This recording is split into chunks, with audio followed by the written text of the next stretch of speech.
Ya, selamat datang kembali di kelas matematika online. Kali ini kita akan melanjutkan pembahasan kita mengenai statistika. Sebelumnya, kita sudah membahas mengenai ukuran pemusatan data, yaitu ukuran atau nilai yang bisa menjadi wakil suatu kumpulan data. Di ukuran pemusatan data ada min, nilai rata-rata, median, nilai tengah, dan modus, yaitu nilai yang paling banyak muncul. Min atau nilai rata-rata bisa kita cari dengan menggunakan jumlah data dibagi banyak data. Sedangkan median, nilai tengah, kita tentukan dengan mengurutkan data terlebih dahulu. Baru kemudian kita ambil nilai tengahnya. Ingat, median ini bergantung pada banyak data, ganjil atau genap. Kemudian modus adalah nilai yang paling sering muncul. Sekarang kita akan melanjutkan pembahasan kita mengenai ukuran letak data. Ukuran letak data ini menunjukkan letak datum setelah seluruh data diurutkan. Jadi pertama, data harus diurutkan terlebih dahulu, dari yang paling kecil ke yang paling besar. Kemudian baru bisa kita tentukan ukuran letak data. Di ukuran letak data ada 3, yaitu kuartil, desil, dan persentil. Mari kita pelajari satu persatu. Yang pertama kita punya kuartil. Kuartil ini membagi data menjadi 4 bagian. Kuartil terdiri atas kuartil bawah, kuartil tengah, dan kuartil atas. Jadi di sini data harus diurutkan dari yang paling kecil ke yang paling besar. Kemudian kuartil kita punya kuartil 1, kuartil bawah, Q2, kuartil tengah, dan Q3, kuartil atas. Bisa dilihat di sini, dari keseluruhan data yang kita punya dibagi menjadi 4 bagian, seperempat bagian, seperempat bagian, seperempat bagian, seperempat bagian. Kalau kita perhatikan, Q2 ini posisinya ada di tengah-tengah. Maka Q2 atau kuartil tengah ini sebenarnya sama saja dengan median atau nilai tengah. Yang kedua adalah desil. Desil di sini membagi data menjadi 10 bagian. Kalau begitu, ada berapa banyak nilai desil ya? Ya, benar sekali.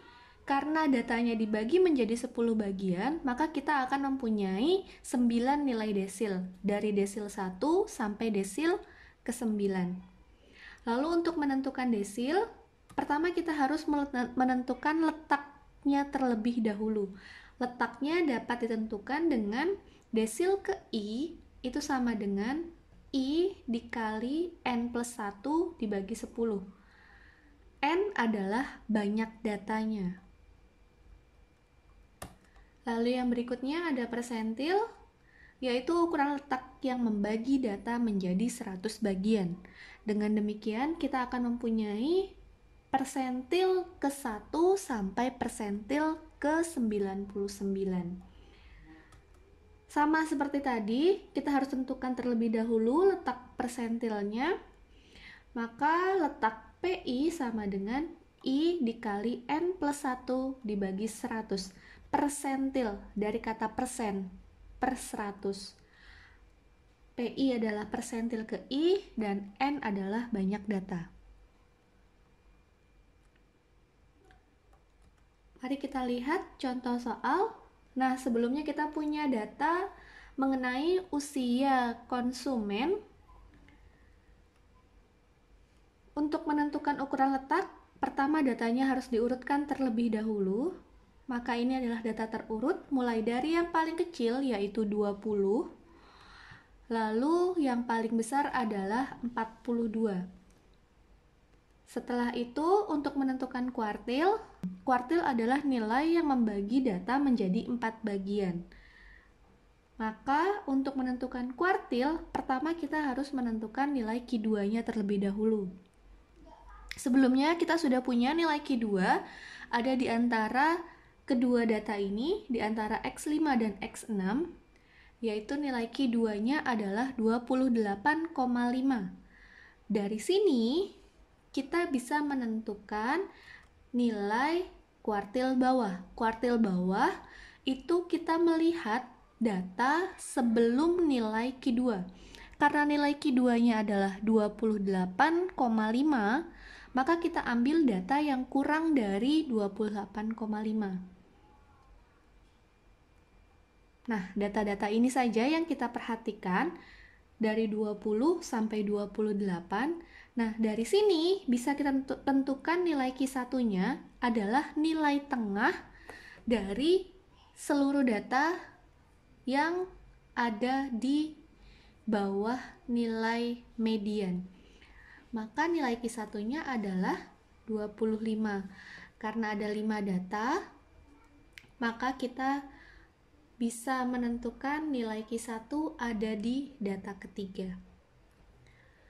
Kemudian untuk menentukan kuartil atas, maka yang kita lihat adalah nilai-nilai setelah median. Jadi kita lihat nilai yang lebih besar dari median. Mediannya 28,5. Kita lihat nilai yang lebih dari 28,5. Maka yang kita tentukan nilainya hanya ini saja. Dari 29, 30, 38, 40, dan 42. Ada 5 data di sini, maka nilai tengahnya adalah nilai kuartil atas. Ya, nilai tengahnya ada di 38.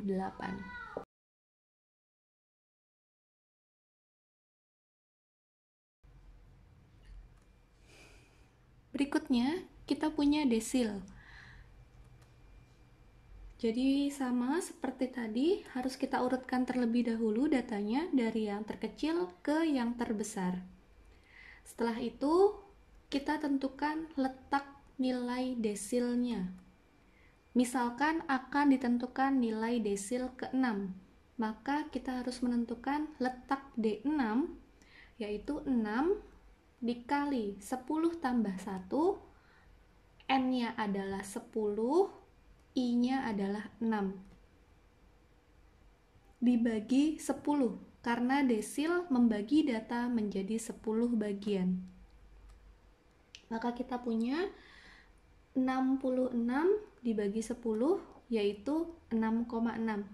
Nah, ini artinya kita harus mencari nilai data ke 6,6.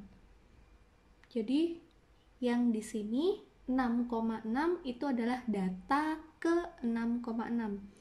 Kalau hanya data ke-6, kita bisa dapatkan, yaitu nilainya adalah 1, 2, 3, 4, 5, 6. Data ke-6. Tapi yang diinginkan data ke-6,6. Maka data ke-6,6 itu adalah X6 ditambah 0,6 dikali X7 dikurangi X6. Jadi data ke-6, tapi kita masih butuh 0,6-nya lagi di antara dua data ini. Maka harus kita tambahkan 0,6 dikali selisihnya. Gitu. Jadi kan kalau ini data ke-6, masih harus lebih lagi, karena yang diinginkan 6,6.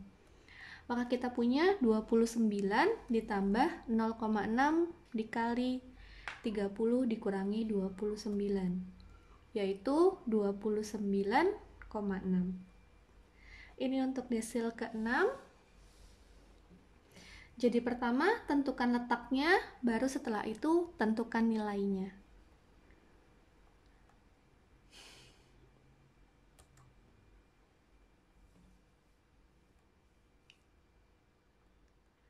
Berikutnya kita punya persentil. Masih sama, datanya harus diurutkan terlebih dahulu. Kemudian misalkan akan ditentukan nilai persentil ke 65, maka P65 yang diinginkan. Mari kita coba. Letak P65 berarti 65 I dikali N-nya 10, banyak datanya 10, tambah 1 bagi 100, yaitu 65 kali 11 dibagi 100, maka kita peroleh 7,15. Setelah dapat letak P65, baru kita tentukan nilai P65 itu adalah data ke 7,15. Kalau data ke-7 kita punya 1, 2, 3, 4, 5, 6, 7. Nah, di sini data ke-7, tapi masih ada lebihnya 0,15. Maka 0,15 harus dicari di antara data ke-7 dan data ke-8. Jadi 0,15 dicari di antara dua ini. Maka kita punya X7 ditambah 0,15 dikali X8 min X7, yaitu 30 ditambah 0,15 kali 38 dikurangi 30. Kita punya 30 ditambah 1,2, maka kita dapatkan 31,2. Jadi nilai persentil ke-65 adalah 31,2. Nah, sampai sini mengenai ukuran letak data, jadi dia menentukan di mana suatu data tersebut berada. Tapi ingat, datanya harus diurutkan terlebih dahulu.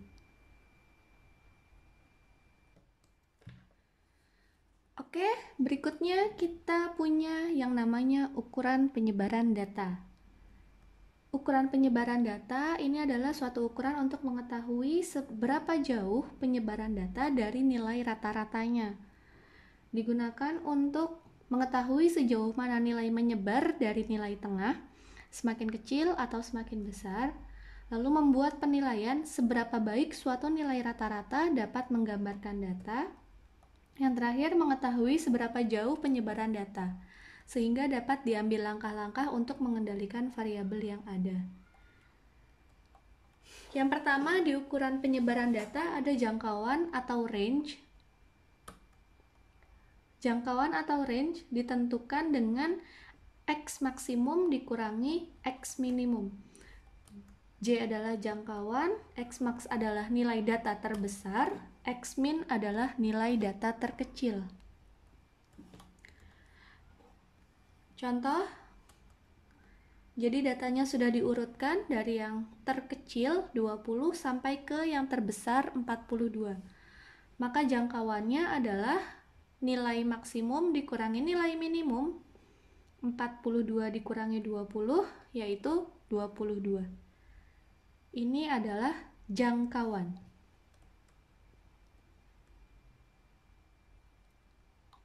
Berikutnya kita punya jangkauan antar kuartil.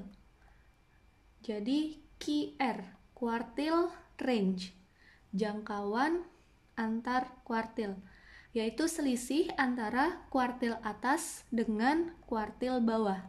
Jadi Q3 dikurangi Q1. QR adalah jangkauan antar kuartil, Q1 adalah kuartil bawah atau kuartil pertama, Q3 adalah kuartil atas atau kuartil ketiga. Lalu ada lagi yang namanya simpangan kuartil, atau ada juga yang menyebutnya sebagai jangkauan semi antar kuartil. Ini adalah Q D lambangnya, Q kuartil, D deviasi, deviation. Jadi kuartil deviation, simpangan kuartil. Kita peroleh dari setengah dikali QR. QD adalah simpangan kuartil, QR adalah jangkauan antar kuartil.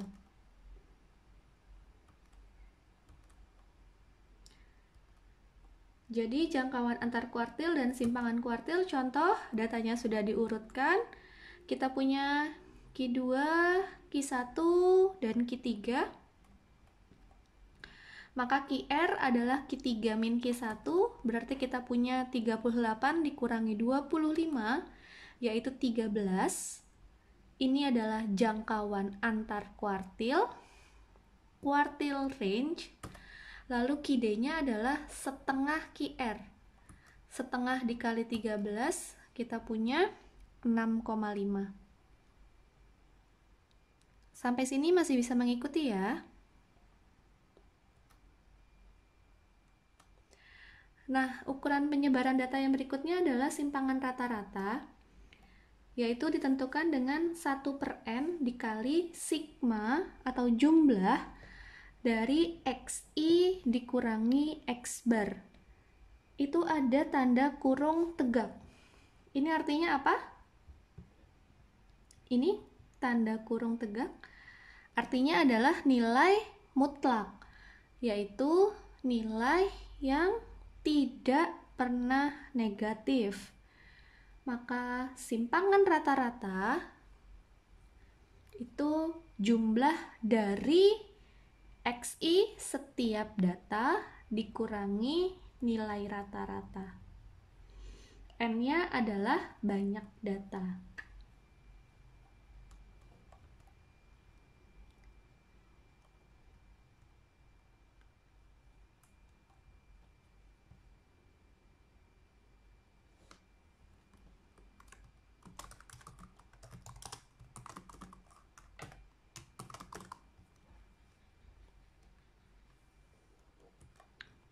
Contoh simpangan rata-rata, ini data yang kita punya, SR sama dengan 1/n dikali jumlah dari nilai mutlak XI dikurangi X bar. Maka kita harus menentukan nilai N-nya. Nilai N-nya adalah 10 karena kita punya 10 data. Lalu XI-nya itu adalah nilai setiap data. X bar-nya kemarin sudah kita hitung, yaitu 30. Oke, kita membutuhkan tabel seperti ini untuk memudahkan kita dalam menghitung. Data pertama adalah 25, maka XI dikurangi X bar artinya 25 dikurangi 30. Kita peroleh min 5. Lalu nilai mutlaknya adalah 5, karena nilai mutlak selalu tidak mungkin negatif. Yang tadinya negatif dijadikan positif. Lalu 38 dikurangi 30 hasilnya 8, nilai mutlaknya tetap 8. 26 dikurangi 30 adalah min 4, nilai mutlaknya 4. 42 dikurangi 30, 12, nilai mutlaknya 12. 22 dikurangi 30, min 8, nilai mutlaknya tadinya min 8 jadi 8. 28 dikurangi 30 min 2, nilai mutlaknya adalah 2. Begitu seterusnya sampai 40 dikurangi 30 adalah 10, nilai mutlaknya 10. Nah, karena di sini simpangan rata-rata dibutuhkan jumlah dengan tanda sigma di sini, maka kita jumlahkan semuanya dari nilai mutlak XI min X bar. Jumlahnya adalah 60. Berarti simpangan rata-ratanya adalah 1/10 dikali 60. Karena ada 10 data, lalu jumlahnya tadi 60. Maka kita peroleh simpangan rata-ratanya adalah 6.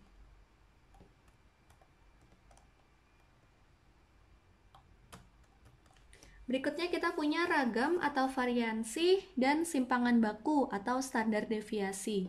Nah, simpangan baku dan standar deviasi ini yang paling sering digunakan dalam ukuran penyebaran data. Yang pertama, S kuadrat sama dengan 1/n dikali sigma XI min X bar kuadrat. Perhatikan, ini hampir sama dengan simpangan rata-rata tadi. Kalau simpangan rata-rata tadi dimutlakkan, maka untuk yang sekarang itu dikuadratkan. Lalu S adalah akar dari S kuadrat. S itu apa? S kuadrat itu apa? Mari kita lihat. S kuadrat adalah ragam, sementara S adalah simpangan baku. Artinya apa? Artinya simpangan baku adalah akar dari ragam. Lalu N Masih sama, banyak data, XI adalah nilai data, lalu X bar adalah rataan hitung. Contoh, tadi kita punya data seperti ini. Kemudian kalau kita mau menghitung X kuadrat, itu ditentukan dengan 1/n dikali jumlah dari XI min X bar kuadrat. Artinya kita butuh X bar, sudah pernah kita hitung yaitu 30. Kemudian untuk membantu kita bisa kita buat tabelnya. XI min X bar 25 dikurangi 30 min 5, kemudian dikuadratkan. Dapat 25. 38 dikurangi 38 dikuadratkan dapat 64. 26 dikurangi 30 adalah min 4, dikuadratkan dapat 16. Begitu seterusnya sampai 40 dikurangi 30 adalah 10, dikuadratkan jadinya 100. Karena yang dibutuhkan jumlah, maka kita jumlahkan ini semua dapat 518. Sehingga ragam atau S kuadratnya adalah 1/10 dikali 518, yaitu 51,8. Nah, ini ragam, maka nilai S-nya atau standar deviasi itu adalah 51,8 diakarkan.